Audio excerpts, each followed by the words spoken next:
Maintenant, on va prendre la base. Vous avez vos mensurations que vous avez notées.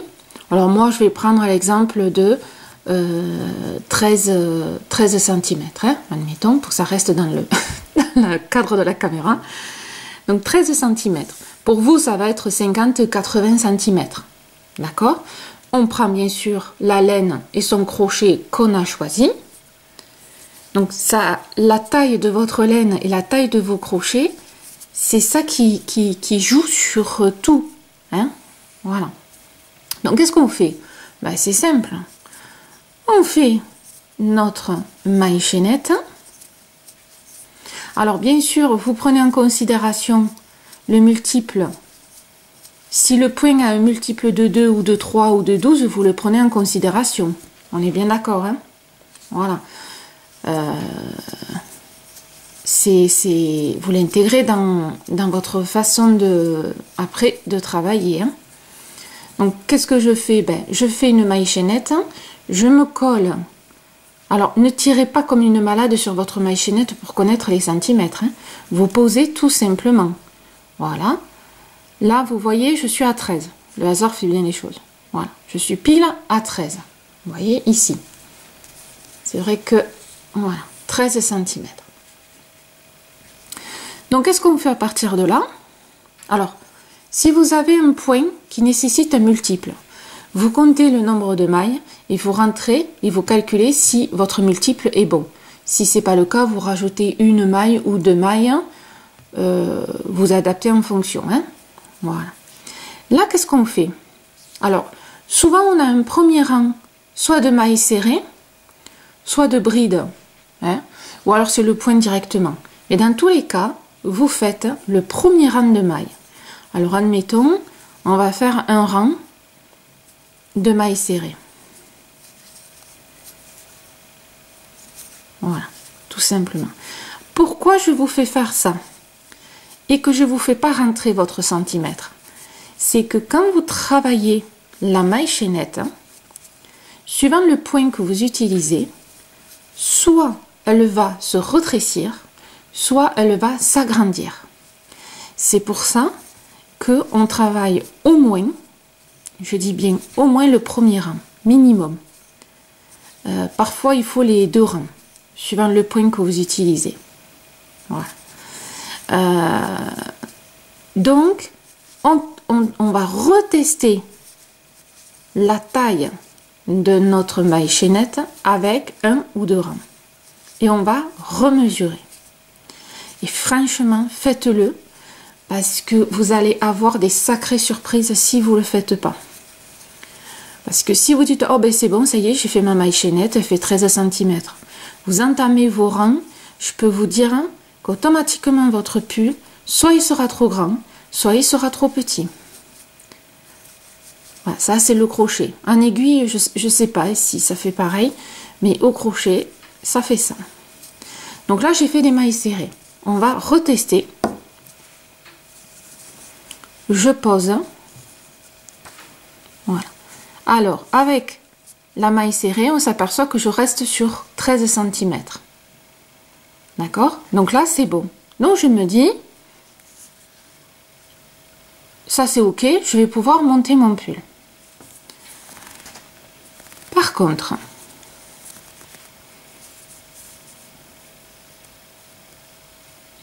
hop, on va faire avec un rang de bride. Alors attendez, parce que là, ici, un peu, voilà. Un rang de bride. 1, 2, 3. Et je pique au 5e. Allez, on va faire un rang de bride. On va voir si... Alors, ça dépend de votre façon aussi de crocheter. Il y en a qui crochettent très souple, il y en a qui crochettent très serré. Donc ça va jouer aussi. Ce qui joue aussi, c'est la laine. Des fois, on a des laines, quand je dis laine, c'est toute matière. Hein, on a la laine, le fil, qui parfois est élastique, hein, parfois il ne l'est pas. Donc ça aussi, ça joue sur vos centimètres. Donc c'est pour ça qu'il faut absolument retester votre maille chaînette avec un rang, voire deux.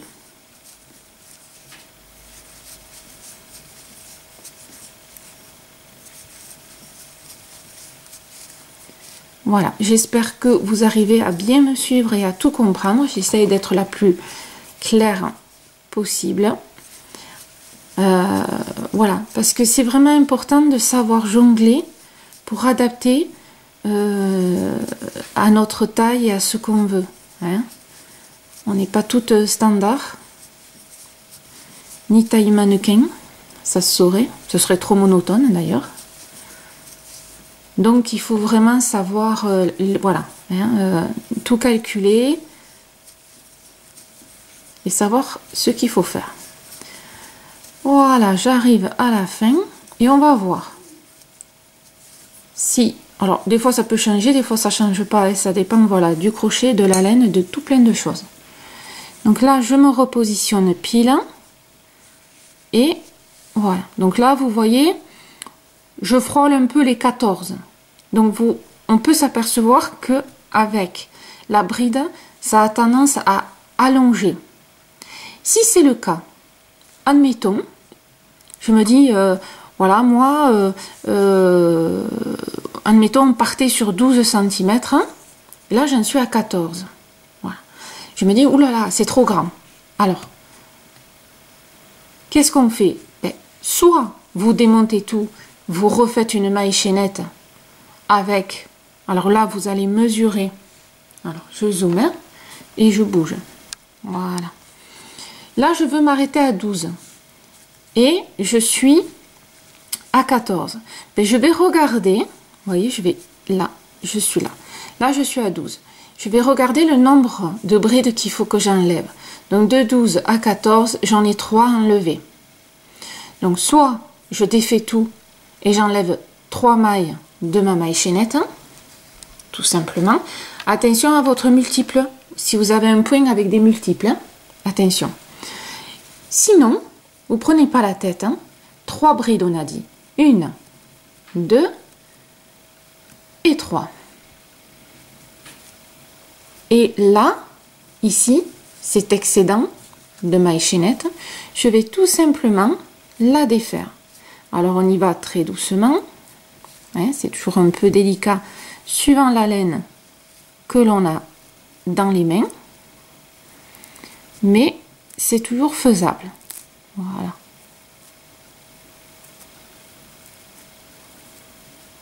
Hop, vous y allez avec une aiguille s'il faut, hein, pour aller chercher, voilà.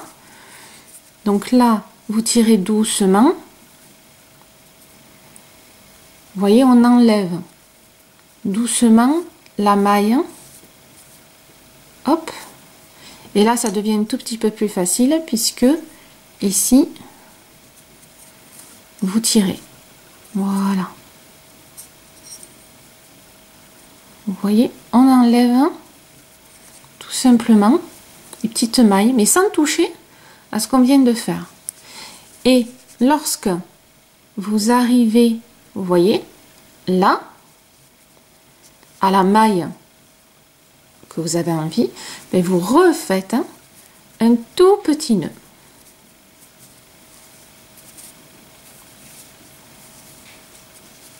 Voilà. Ni vu ni connu. On appelle ça un peu tricher. Bon, ça vous l'avez sûrement vu dans plein de vidéos. Mais pour ceux qui ne connaissent pas, voilà. Et ça vous évite de tout démonter. Quand vous êtes au premier rang, hein, pas quand vous en avez fait plein. Hein. Voilà.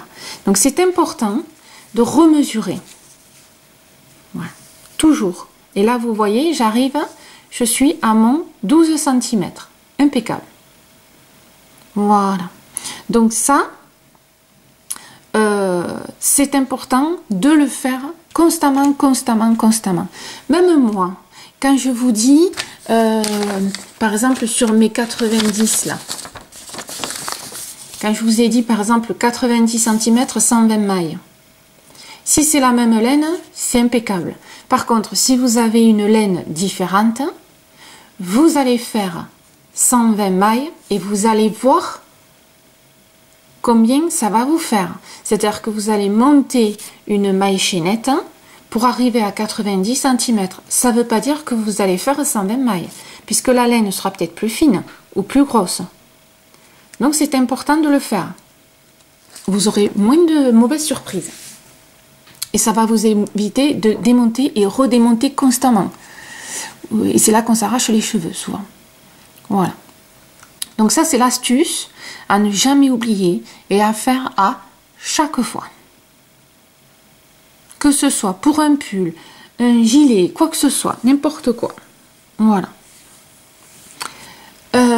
Ça, c'est bon pour nous. Je pense que je vous ai tout dit. Oui.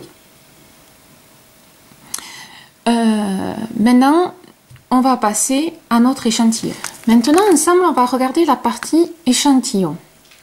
Alors, l'échantillon, c'est vrai que moi, je ne le fais pas forcément suivant ce que je veux créer. Mais on va dire que, ouais, à moitié, 50-50, je le fais de temps en temps. L'échantillon, c'est quoi? Alors, bon, là, j'ai pris une étiquette bidon, hein, qui n'a rien à voir avec cette laine, mais parce que le dessin est assez clair pour que vous le voyez. Donc, souvent, donc, sur les étiquettes de vos pelotes, vous avez le carré. Le carré, tout le monde le connaît, mais je donne les bases pour nos débutantes. Ça veut dire que le carré fait 10 cm de haut et 10 cm de large, donc le 10 x 10. Ça veut dire que sur 10 cm de large, il a fallu 13 mailles. Et les 10 cm en hauteur, il a fallu faire 20 rangs. Particularité, c'est que ce carré a été fait en aiguille. Tous les carrés. Alors même si à côté vous avez le dessin du crochet, des fois vous avez les aiguilles et le crochet. Et vous avez le carré. Le carré est toujours fait avec les aiguilles. Donc pour nous, ben ça vaut rien. Alors même aux aiguilles, hein, parce que les aiguilles, suivant le point, suivant comment vous tricotez, bon, après ça donne quand même un ordre d'idée pour les logiciels, pour calculer le nombre de pelotes. Mais nous, en crochet, sachant que notre crochet est très très gourmand, ça joue énormément. Donc, l'idéal, je dis bien l'idéal, c'est de prendre la laine qu'on souhaite utiliser. Alors, ça, je prends l'hypothèse que vous avez la laine chez vous, ou au moins une pelote. On est d'accord, hein? C'est-à-dire que vous l'avez acheté en magasin. Quand vous l'achetez sur Internet, c'est sûr que vous n'allez pas payer les frais de livraison pour une pelote et recommander derrière. Donc ça, c'est si vous l'achetez en magasin et que vous avez la possibilité de prendre une pelote. Bon, après, chacun gère à sa façon. Il y en a qui achètent l'ensemble des pelotes et fait quand même son échantillon. Bon, ça, c'est à vous de voir, hein, suivant comment vous pratiquez. L'échantillon, dans notre cas, ben, on fait au crochet un carré. Alors, vous allez faire un carré en fonction du point que vous aurez choisi. Si votre point, je prends un exemple, fait une bride, des mailles serrées, une bride, des mailles en l'air, une bride et un motif, vous le faites dans votre échantillon. Ce que vous allez mettre dans votre pull, vous le faites en échantillon. Ainsi, vous aurez vraiment la représentation en centimètres et en rang. Pour connaître essentiellement vos nombres de pelotes. Là, on est pour savoir le nombre de pelotes. Moi, j'ai décidé, pour la vidéo et pour la simplicité, de faire des brides. Admettons, je veux faire un pull rien qu'en bride. Donc, j'ai fait que des brides. Voilà. Donc, j'ai fait un nombre de mailles qui fait 10 cm et j'ai fait un nombre de rangs qui fait 10 cm. Donc, c'est mon fameux échantillon, mon carré qu'il y a partout sur les étiquettes. Maintenant, il va falloir noter. C'est-à-dire, alors, hop,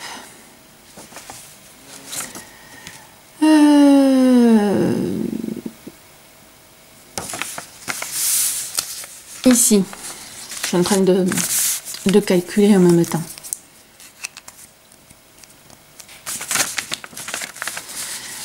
Là, votre carré, voilà, donc votre carré en crochet, on est bien d'accord, celui qu'on vient de faire. Donc pour 10 cm sur 10 cm, donc là, 10 cm sur 10 cm, alors on va compter ici le nombre de mailles. 1, 2, 3, 4, 5, 6, 7, 8, 9, 10, 11, 12, 13, 14, 15, 16, 17. Donc ici, j'ai fait 17 mailles en l'air. Et combien de rangs? 1, 2, 3, 4, 5, 6, 7, 8. Et là, j'ai fait 8 rangs. Et avec cet échantillon, je vais savoir à peu près combien il va me falloir en mettre les pelotes. Et devinez, c'est notre petit multiple de 3. Après, vous avez la possibilité de mettre cette info, excusez-moi, dans aussi un logiciel. Donc là, par exemple, vous savez que pour 10 cm, vous avez 17 mailles. Donc ça vous donne aussi, vous voyez, cette astuce de dire, bon, pour 10 cm, j'ai fait 17 mailles. Et pour mon pull qui fait 50 cm pour le pan de devant, hein, il me faut tac tac. Et là, on fait encore notre produit en croix. Donc 50 fois 17 divisé par 10, ça va vous faire 85 mailles en l'air. Sachant que ça, c'est pour le devant. Donc, vous allez le multiplier par 2 pour avoir entièrement votre pull. Voilà. D'accord?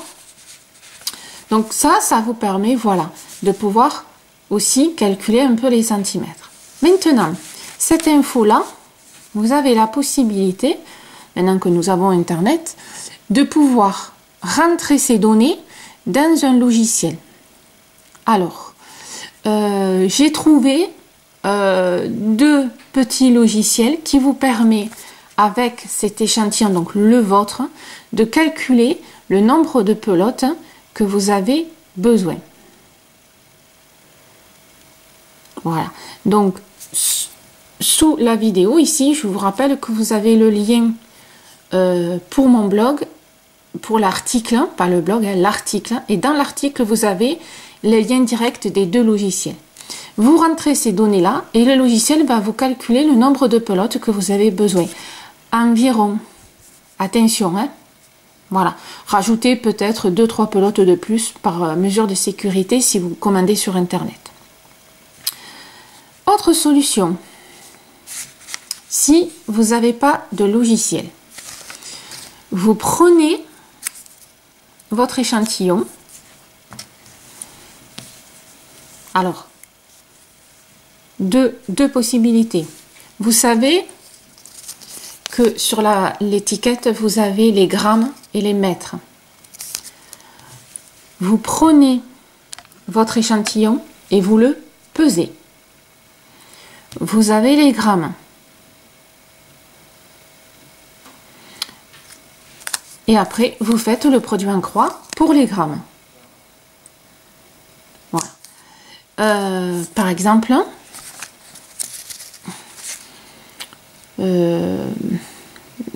comment vous dire ça, vous avez par exemple, je dis une bêtise, mais par exemple, allez, 5 grammes l'échantillon qui fait tant de centimètres. Vous avez besoin, par exemple, de 50 cm. Donc, vous savez, vous allez multiplier et après, vous faites le produit en croix par rapport à un gramme. Vous regardez, par exemple, si pour le pull, ben, il vous faut, je dis une bêtise, mais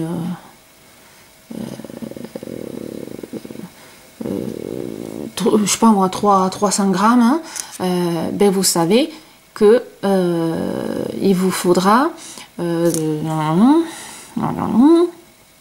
il vous faudra 60 pelotes. Voilà, c'était toute petite pelote, hein. Voilà, d'accord? Donc c'est toujours les calculs des produits en croix. Autre solution aussi, donc là on parle de grammes, c'est-à-dire que vous le pesez. Maintenant vous allez aussi les mettre. Dans ce cas-là, à partir de là, vous allez défaire tout votre échantillon. Alors admettons, vous voyez ici, bon je le retiens ici, vous allez tout défaire. Hein. Alors là c'est un peu plus fastidieux. Bon après c'est pas, voilà, vous défaites tout l'échantillon et après vous allez mesurer avec votre mètre. Hein. Vous allez mesurer toute la laine que vous avez utilisée pour faire l'échantillon. Et là, vous aurez aussi les mètres par rapport à 10 cm. J'espère que je suis assez claire. Hein. Vous suivez? Vous suivez? Parce que bon, nous avons quitté le côté créatif, nous sommes dans le côté matheux. Voilà. Hein. Mais il le faut un tout petit peu. Donc là, c'est pareil, vous allez faire des calculs, produits en croix, au niveau, en proportionnalité, et vous aurez les mètres. Et vous savez que si, par exemple, il vous faut, admettons, 100 mètres, ben, il vous faudra 2 pelotes. Voilà. Donc là, c'est un peu plus rudimentaire. Je pense que vous avez quand même accès à Internet. Vous rentrez tout, les mailles, la pelote, le renseignement sur les pelotes, et le logiciel va vous dire le nombre de pelotes. Donc je pense que c'est quand même plus facile. Mais bon, si vous êtes en campagne, au fin fond de la France ou ailleurs, et que vous n'avez pas l'ordinateur, il y a toujours la possibilité. Nous avons plein de ressources, nous, l'être humain. Nous avons nos calculs encore, nos calculs de base. Voilà. Donc j'espère que pour vous, ça a été assez clair. Hein. Le poids, s'il fait 2 grammes, 2 grammes, il fait pour, je sais pas moi, 10 cm. Si vous avez besoin de 50 cm, combien il vous faut de grammes? Donc, c'est pareil. Vous faites le produit en croix et, admettons, il vous ressort voilà, 100 grammes. Et bien, vous savez que vous aurez besoin, par rapport à l'étiquette, de 2 pelotes. D'accord? Toujours notre produit en croix. Notre produit en croix au crochet, il nous suit partout. Calculer le gramme ou calculer les mètres. Calculer nos mailles par rapport au centimètre. Il nous suit partout. Voilà. D'accord? Bon, si j'ai pas été assez claire, n'hésitez pas. J'essayerai de vous réexpliquer en commentaire ou en message privé sur Facebook. Regardez, tout est écrit aussi dans l'article que je vous ai mis. Avec l'écriture, des fois, on mémorise un peu plus facilement. Que vous dire de plus? Voilà, je crois que je vous ai tout dit. On a parlé des centimètres, on a parlé de l'échantillon, les petites astuces. Là, maintenant, ben, avec tout ça, je pense que mon magnifique dessin. Voilà, je pense qu'avec tout ça, vous êtes parés pour arriver à calculer les pelotes, les dimensions pour vos créations. Maintenant, je dirais que vous avez plus besoin de moi. Voilà. Je vous ai tout dit. Je réfléchis en même temps que je vous parle. Ouais, non, c'est bon. Voilà. Ça, c'est pour des montages classiques de pull. Un pan devant, un pan derrière, on coud, on fait les manches. Quand on fait des top-down, hein, c'est les pulls que vous commencez par le haut, vous savez, et qu'on crochette en rond et on s'arrête. Donc ça, c'est autre chose au niveau dimension. Je dirais même que c'est plus facile. On le monte et quand on arrive au centimètre voulu, on fait la couture et vous avez vos manches. Voilà. Mais c'est un autre. Ça, c'est les pulls classiques. Hein. Voilà. Eh bien, écoutez, j'espère que ça vous aura aidé, que cette deuxième vidéo d'astuce vous aura aidé ou peut-être mieux comprendre ou réviser, si vous savez déjà. Et que ça va vous permettre de créer à fond et de vous éclater. Et bien écoutez, si vous avez aimé, likez, partagez. Et puis je vous dis à bientôt sur Elilou Crochette pour des créations, des astuces et plein d'autres choses. Allez, bisous mesdames. Allez, un petit bisou à messieurs si il y en a qui me suivent. Je vous souhaite une bonne journée, crochetez bien et à bientôt.